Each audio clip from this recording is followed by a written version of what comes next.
So hello everyone. Chapter number 3 में last में कुछ चीज़ें कॉन्स्टिट्यूशन से रिलेटेड मेंशन है जो कि मैं कवर करना उसमें छूट गया था उस वीडियो में, तो हम लोग इस वीडियो में कवर कर लेते हैं। शॉर्ट वीडियो होगा, बहुत लंबा नहीं होगा। तो पहले हैं पार्ट्स ऑफ द कॉन्स्टिट्यूशन है, जो कि आप लोग देख रहे होगे टेबल नंबर 3.1 में है। ठीक है, तो फर्स्ट पार्ट में आता है यूनियन एंड इट्स टेरिटरी। उसके आर्टिकल होते हैं 1 to 4। Then second part citizenship, third fundamental rights, 4 DPSP directive principle of state policy, जो कि आर्टिकल नंबर 36 से 51 तक होते हैं। देन 4A फंडामेंटल ड्यूटीज़ 51, एक ही आर्टिकल है और इसमें टोटल 11 ड्यूटीज़ हैं। 11 ड्यूटीज़ हैं, ठीक है। उसके बाद पार्ट 5 डील करता है यूनियन गवर्नमेंट से। ठीक है, इसमें सब आते हैं, प्रेसिडेंट भी इसी का पार्ट आता है। ठीक है, उसके बाद आता है पार्ट 6 स्टेट गवर्नमेंट से डील करता है, जिसके आर्टिकल 152 से 237 है। ये सारी चीज़ें हम लोग डिटेल में एक एक आर्टिकल हम लोग पढ़ेंगे, डोंट वरी उसके। अभी आप लोग बस इतना देख लो कि 52 से 151 तक यूनियन गवर्नमेंट आती है, फिर 152 से 237 तक स्टेट गवर्नमेंट आती है। हाँ, देन पार्ट 6 में सबऑर्डिनेट कोर्ट, पार्ट 7 में the state in part B of the first schedule, ये डिलीट हो चुका है, मतलब ये ख़त्म हो गया है। पहले ऐसा था कि जब मतलब हमारा देश आज़ाद हुआ था ना, तो ऐसे थे स्टेट, मतलब एक स्टेट का था कि वो ए कैटेगरी में आते हैं, तो उसमें कुछ स्टेट थे। फिर एक स्टेट का था बी कैटेगरी, सी डी, ऐसे ही थे। ठीक है, तो आगे वाले चैप्टर में हम लोग ये भी देखेंगे कि ऐसे डिवाइडेड था स्टेट।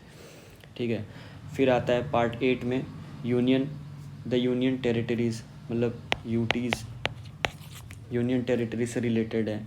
देन पार्ट 9, ये तो हमने देखा ही है। पार्ट 9 में आता है पंचायती राज।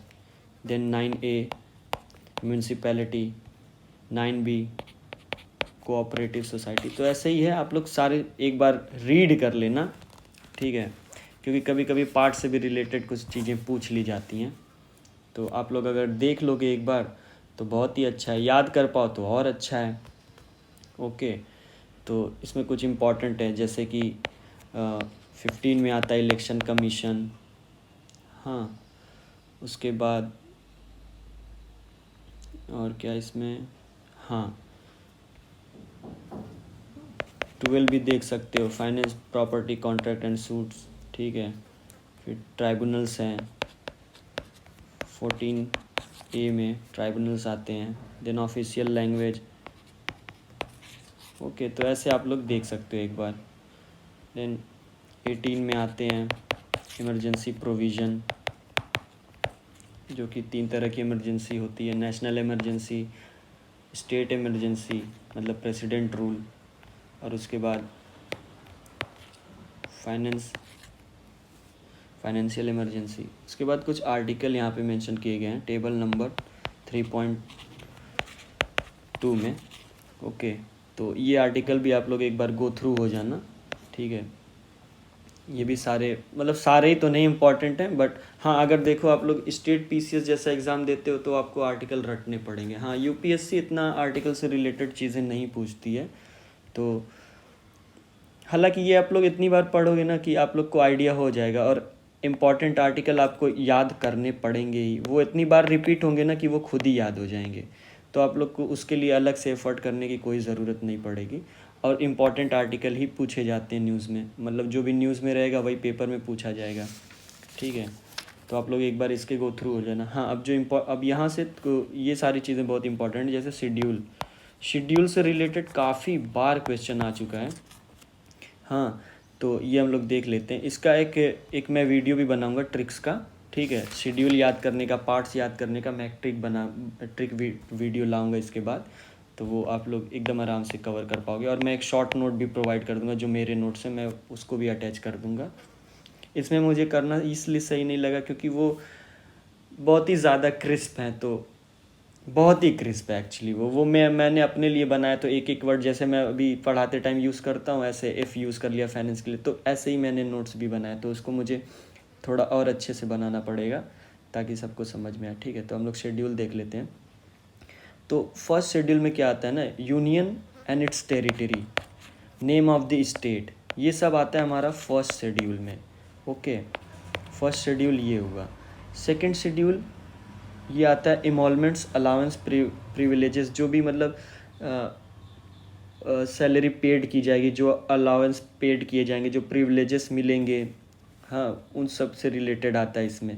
जैसे किसको किसको, तो ये भी इम्पॉर्टेंट है, ये आप लोग देख लेना कि किनको किनको मिलता है। हाँ, इसमें एक चीज़ आप लोग नोटिस करना कि यहाँ पीएम और उनकी कैबिनेट को नहीं मिलता है कुछ भी, तो ये सब सिर्फ मतलब जो भी कॉन्स्टिट्यूशनल बॉडियाँ हैं, मतलब पद हैं, उन्हीं को मिल दिया जाता है। जैसे कि president of India, governor, speaker and deputy speaker of Lok Sabha, chairman, deputy chairman, speaker and deputy speaker of legislative assembly in state, chairman and deputy chairman in legislative council in state, जजेस ऑफ सुप्रीम कोर्ट, जजेस of high court, controller and auditor general of India. ठीक है, तो इतने ही लोग होते हैं, अब इनसे बाहर के नहीं होते, तो ये चीज़ें आप लोग ध्यान रखना। उसके बाद जो थर्ड शेड्यूल आता है, ठीक है, थर्ड शेड्यूल है ओथ एंड अफर्मेशन की, क्या जो एक ओथ लेते हैं ना, कोई भी पद ग्रहण करने से पहले एक ओथ ली जाती है, उन्हें एक कसम दी जाती है, तो वो इसमें मेंशन की जाती है। तो उसमें आते हैं किनको किनको दी जाती है, तो यूनियन मिनिस्टर, हाँ, और जो कैंडिडेट फॉर इलेक्शन, मतलब जो भी पार्टिसिपेट कर रहा है इलेक्शन के पार्लियामेंट में, ठीक है। उसके बाद मेंबर ऑफ पार्लियामेंट, जब वो चूज़ करके मतलब जब वो बन जाते हैं, तब जजेस of supreme court, controller and auditor general of India, फिर स्टेट के मिनिस्टर्स को वही सेम चीज़ें, candidate for election in state legislature, फिर मेंबर, ओके, जजेस of high court. Then fourth schedule आता है। फोर्थ शेड्यूल है ना, ये सीट का है, मतलब कितनी सीट एलोकेट की जाएगी एक स्टेट को या यूनियन टेरिटरी को राज्यसभा में, तो ये मेंशन है आपका फोर्थ शेड्यूल में। हाँ, फिफ्थ शेड्यूल आता है शेड्यूल एरिया से रिलेटेड। तो ये फिफ्थ शेड्यूल बहुत ही इंपॉर्टेंट है, क्योंकि ये काफ़ी बार पूछा जा चुका है। शेड्यूल एरिया से रिलेटेड इसमें आते हैं। देन सिक्स शेड्यूल, ये भी इम्पॉर्टेंट है, ये ट्राइबल एरिया से रिलेटेड आते हैं। इसमें चीज़ें ट्राइबल एरिया से, जिसमें आता है AMTM, एक है AMTM, आसाम, मेघालय, त्रिपुरा, मिज़ोरम, इनसे रिलेटेड।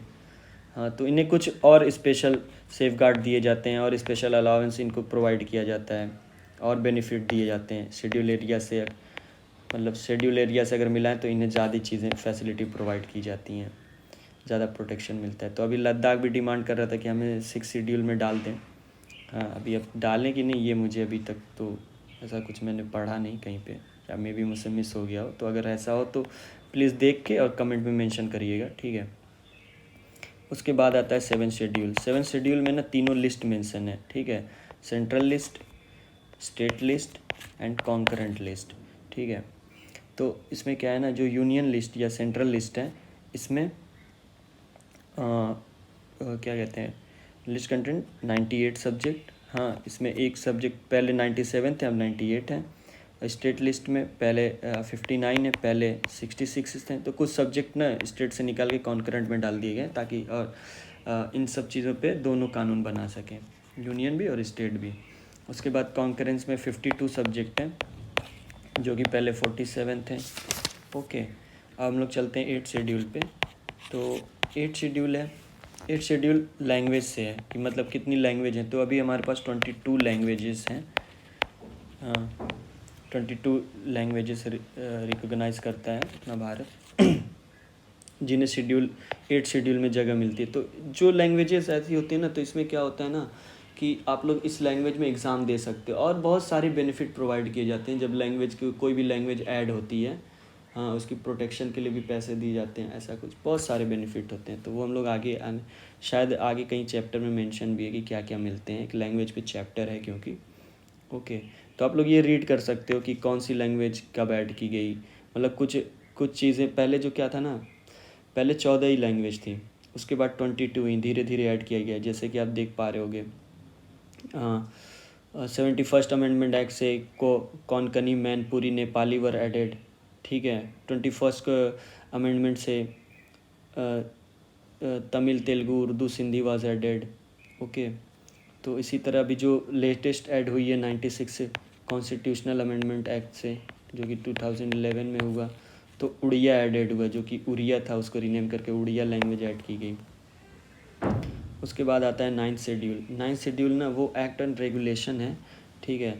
जैसे इसमें क्या था ना कि लैंड रिफॉर्म जब कर रहे थे, जब ज़मींदारी सिस्टम को ख़त्म करना था, तो इसमें पार्लियामेंट ने ये मतलब फर्स्ट अमेंडमेंट एक्ट से 9th शेड्यूल ऐड किया गया था। फर्स्ट अमेंडमेंट एक्ट में फर्स्ट अमेंडमेंट एक्ट से 9th शेड्यूल ऐड किया गया था हमारे कॉन्स्टिट्यूशन में, क्योंकि उस टाइम क्या था ना कि ज़मींदारों के पास काफ़ी सारी ज़मीन थी। और हमारा जो इंडिया है वो क्या कहते हैं, वो इकोनॉमिक डेमोक्रेसी प्रमोट करता है कि मतलब equality before law and equal protection of law. तो मतलब सबको इक्वलिटी भी मिले। तो इसलिए ना क्या हुआ कि जिनके पास ज़्यादा ज़मीनें थी तो एक सीलिंग, क्या कहते हैं, एक सीलिंग बार रखा गया कि अगर आपको इससे ऊपर आपके पास ज़मीन है तो वो सरकार को चली जाएगी ज़मीन। अब पहले क्या होता था कि इतने ज़मींदार होते थे ना, तो उनके पास, पहले आप लोग सुने होगा कि पूरा पूरा गांव ही किसी एक पर्सन का होता था, ऐसे होता था। या गांव से भी बड़े बड़े ज़मींदार हुआ करते थे कि उनके पास इतनी सारी ज़मीन है, वो अपनी ही ज़मीन पे चलते थे, अपनी ज़मीन से चल के शहर तक पहुंच जाते थे। ऐसा भी एक आध कहानियाँ आप लोगों ने सुना होगा कि हाँ। तो उनको एक सीलिंग बार रखा गया, ठीक है, कि आप लोग इतने बीघा से या इतने स्क्वायर या इतने हेक्टेयर से ऊपर ज़मीन आप लोग के पास अगर है तो वो गवर्नमेंट ले लेगी, ठीक है। उसके बाद आता है 10th शेड्यूल, ठीक है। 10th शेड्यूल है ये, मतलब ना एंटी डिफेक्शन लॉ से रिलेटेड है। कि एक टाइम क्या हुआ ना कि ये एमपी एमएलए जो हुआ करते थे, ये इलेक्ट होके आए तो किसी पार्टी से, बट वो ना उसके बाद बहुत ज़्यादा दल बदलू हो जाते थे कि मतलब यहाँ प्रॉफिट मिल रहा है तो उस पार्टी में चले गए, वहाँ मिला तो उस पार्टी में चले गए। तो इसकी वजह से क्या हुआ ना, बहुत इनस्टेबिलिटी क्रिएट हो जाती थी गवर्नमेंट में। गवर्नमेंट हमेशा गिर जाती थी या काम नहीं ठीक से कर पाती थी। तो इसी के लिए कि काम ठीक से हो पाए तो एंटी डिफेक्शन लॉ लाया गया है, जिनके अंदर अगर ऐसा कोई भी मेंबर करता है तो वो डिस्क्वालीफाई हो जाता है, वो मतलब सीधे उसकी मेंबरशिप ही ख़त्म हो जाती है, वो कुछ नहीं रहता है। हाँ, तो ये भी है। उसके बाद आता है, ये हम लोग सब आगे आएगा, डोंट वरी गाइज। अगर आपको यहाँ पे ठीक से नहीं समझ में आ रहा है देन डोंट वरी, हम लोग सब आगे अच्छे से कवर सभी एकदम। यहाँ पे क्या है ना, यहाँ पे सारी चीज़ें आपको एक बार इंट्रोड्यूस करा दी जा रही हैं कि आप लोग एक बार फैमिलियर हो जाओ, फिर आगे तो हम लोग पढ़ेंगे ही। देन आता है 11th शेड्यूल आता है, जो कि पंचायती राज से रिलेटेड, जो कि 73rd अमेंडमेंट एक्ट ऑफ 1992 से ऐड किया गया, ठीक है। इसमें 29 मैटर्स आते हैं, 29 आइटम्स हैं। देन आता है 12th शेड्यूल। आप लोग बुक में देखो, बुक में सारी चीज़ें हैं, ठीक है। तो ये तो 12th शेड्यूल से आते हैं म्यूनिसिपैलिटीज़।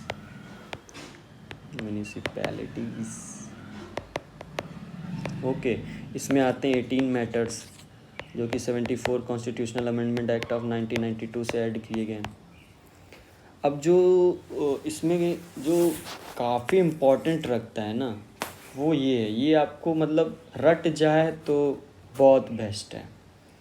अगर आपको सारी चीज़ें हो जाए तो सारा चीज़ें आपको एक चीज़ें पता हो जाए तो बहुत ही बढ़िया है।